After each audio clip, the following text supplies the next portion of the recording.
press a record. Okay. So we're done with our farm to table. Hopefully everyone has handed those in and we're ready to roll.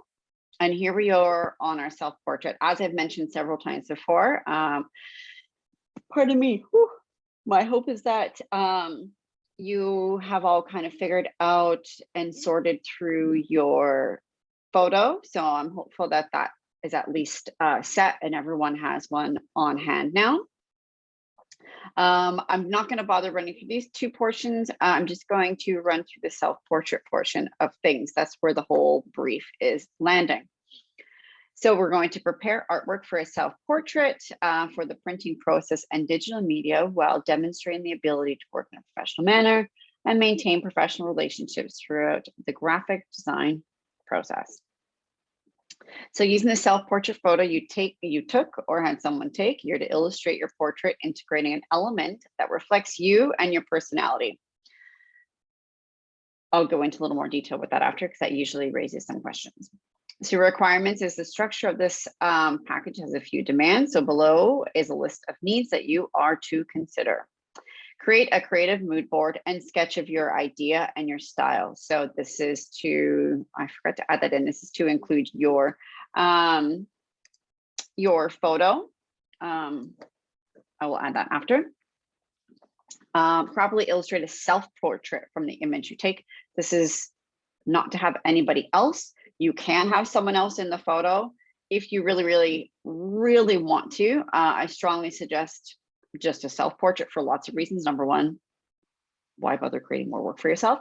And number two, it just focuses on you and your own image.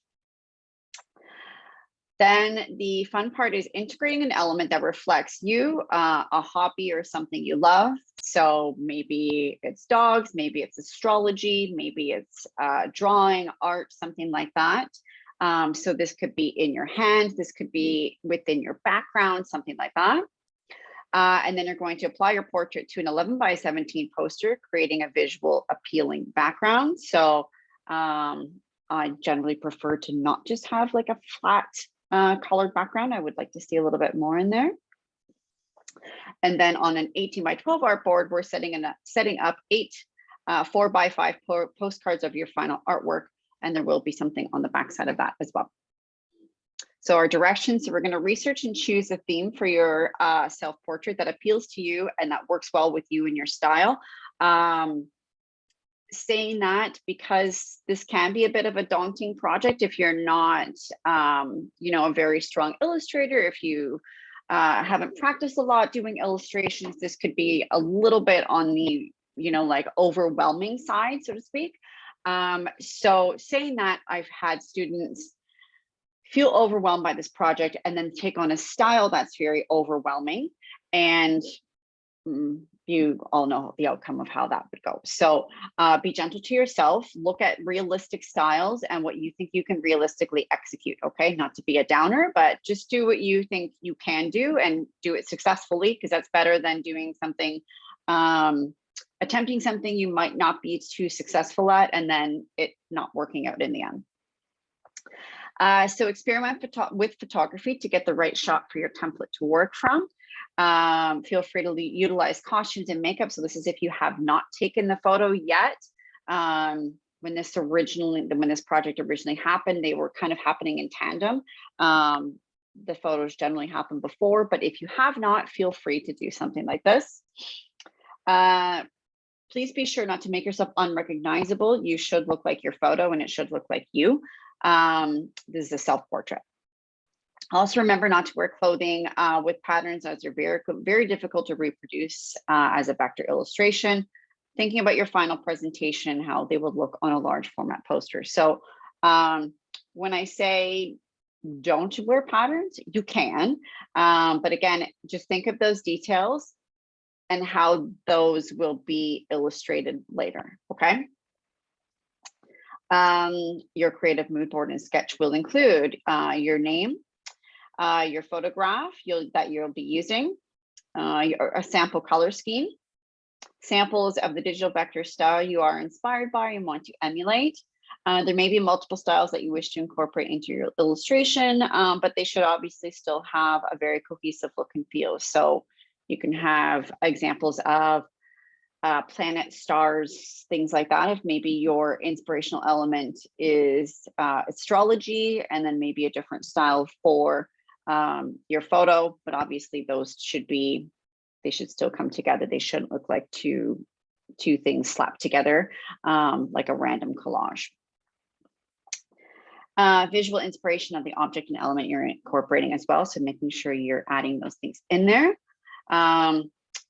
What I did, I think I mentioned this, what I did see a little bit of in our textile project for mood boards, it was almost more of a brain dump of ideas for our mood boards.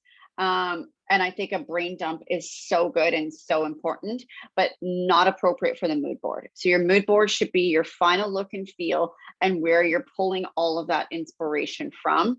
It shouldn't just be, you know, everything you're possibly thinking of. So your mood board should in fact still look cohesive as well.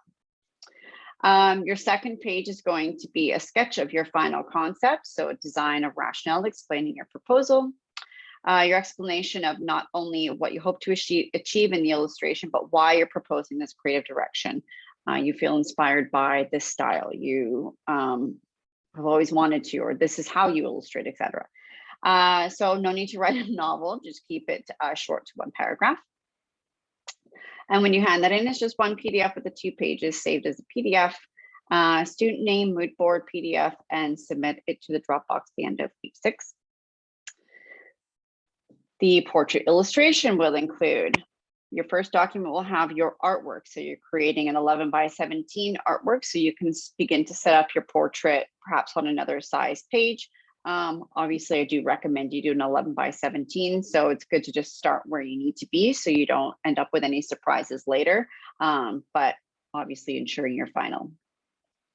It should have a create 11 by 17 document in Illustrator with a bleed. So obviously about 1/8 of an inch. Import the photo you've chosen as your template into layer 1. You can change that layer name to template. We're going to go over kind of a quick walkthrough next week. Obviously renaming your photos. I cannot emphasize enough. I know you guys have been hammered over the head with this, but I can't emphasize enough more in this to organize your layers. So important because it is a detailed illustration. You're going to have lots of itty bitty pieces of rasterized graphics, and the more you can organize, the better. Where are we now? Create a series of new layers and start your digital vector illustration. Start with a broad background areas, such as your skin or your general shape of the hair. Use layers to organize your drawing. This is going to be a very complicated illustration once you really get down to the end of this. Be sure to include background graphic elements that incorporate your additional element if they're not actually specific. So say your element is a dog and you're like, I'm holding my dog. Then your background could potentially be a little bit bland, but it should still tie everything all in together. As Kelsey pets a dog. Is that a new dog, Kels? What does that doggy look? Oh, stop it. Okay, we're gonna have to get back to that soon.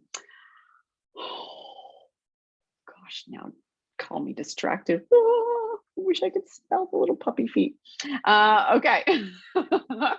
So speaking of dogs, so yeah, so this is like the lamest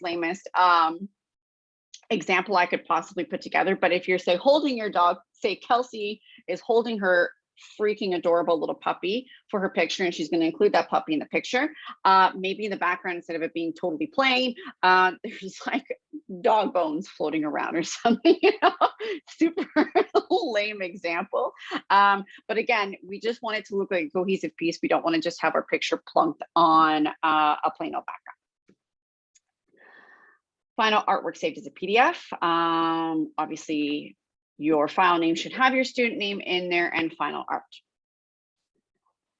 Your second document will be that, your picture. And on the back side of that, you're going to have a little bit of typography. So you're going to take your illustration. you're going to shrink it down into, oh, I have two different sizes. I'm pretty sure it's 4 by 5, so I might need to update that. I'll let you know, or I will update and confirm that. So you're going to create a new document in Illustrator. You're going to bring your photo, all of the elements in there, and you're going to size it down, and then you're going to add a little typographic element to it. That is option 1. Saying that, option 2 is also leaving your portrait just on the one side, and then you're going to have just a typographic element on the second side. Once I show you some examples, this is going to make a little bit more sense.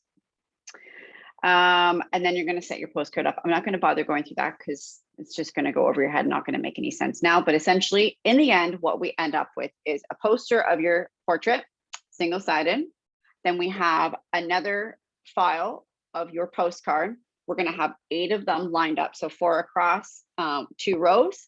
One side's going to be your portrait, and on the back side of that is going to have some typographic element that's either your name. If maybe your element is dogs, it's going to say dog. It's going to have the puppy's name, something like that. Some sort of typographic element. So either, like I said, that's either typography on its own or your photo with the typography integrated into it. Zip it up, and that's that. So I'm pretty sure all you folks want to know is when this is due, which is the end of November. So we have 5 weeks to do this. So this is lots of time. I know there's lots of projects at the same time. I feel, to be honest, this semester, more than any semester, not calling out you folks, because I do have other classes, the amount of emails I'm getting with lates and needing more time and things happening is like, I can barely keep up with them. So in saying that, I also apologize if you send an email and I haven't responded. I apologize in advance. Just shoot me another one if I have taken too much time to get back to you. But there's a lot of them this year. So with all of this time, there's ample time to get this done. Personally, for me, I think a lot of the timing and where I like you folks to take more time is more so going to come from thinking of your inspiration, finding your inspirational imagery, brainstorming, sketching, etc. When it comes down to actually doing your illustration, that part of things is not going to take too long. That part of things is going to be, you're going to probably hammer certain portions of it out within a couple evenings or a couple days, okay? But obviously depends on how you work. One more very important thing I do want to go over is there are plugins. I'm not like giving it away. You guys can know, and you guys know, and you guys can figure it out. There are plugins that you can push a button and will illustrate. You can do an image trace from Illustrator as well. If this does not look anything like what you have essentially provided to me in the past, I will call you on it and I will make you show me